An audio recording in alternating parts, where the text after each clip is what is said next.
My colleague Indrajeet Kundu joining us live for more. Indro, this case, as much as it's been politicized, there is also a fair amount of, on what really happened, intrigue attached to this case, because there are two statements that have come in from the survivor, and on the basis of that now, the police establishing that this wasn't a gang rape, but a rape.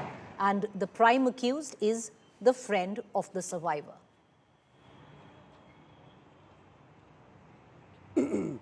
Well, that's right. In fact, the arrest of the friend with whom the victim went out of the campus on that fateful night, that has come in as a huge twist because there was a lot of focus on that person. He was being questioned by the police who were investigating this case. However, there was always this question as to whether he would be arrested or not. Finally, that arrest has happened yesterday, so the arrest now goes up to 6. But as far as, the intrigue as to what exactly transpired on that fateful night, that remains unsolved as of now.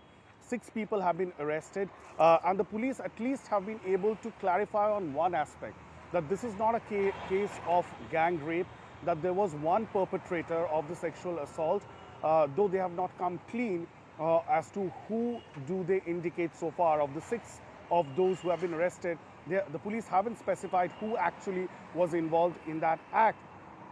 However, there was, some change as far as the statement of the victim is concerned, because the victim initially gave one written complaint to the hospital authorities where she claimed that she had been assaulted by one person, and then she gave another statement to the police which began the probe saying that she had been gang raped. But now, after the technical evidence and the prima facie evidence that the police has been able to gather, they have confirmed to us that this is not a case of gang rape, but the assault was conducted by one single person. The police is now conducting forensic tests to ascertain who among these 6 people that they have arrested is the main culprit. The spotlight now in terms of the prime accused, the friend of the survivor, who she actually went out with at about 8:30 p.m. that night?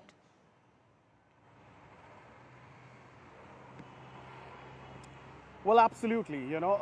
Much would depend on the victim's statement before the magistrate, at this point in time, which has been recorded today, we are being told by the police. Of course, when the parents of the victim came to West Bengal, they had first raised a stink about the role of her friend, and therefore he became the prime accused.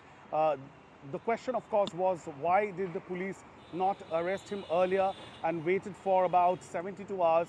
But the police, of course, on their part say that they have been questioning him continuously, trying to corroborate. In fact, his clothes have also been confiscated for forensic testing. So clearly, the focus will be on the friend who is also a student at the same very college with whom the victim had ventured out of the campus on that fateful night. Thank you, Indra, for joining us and giving us all the details. We're going to keenly follow the story, coming in with lots of twists and turns where West Bengal, Durgapur is concerned.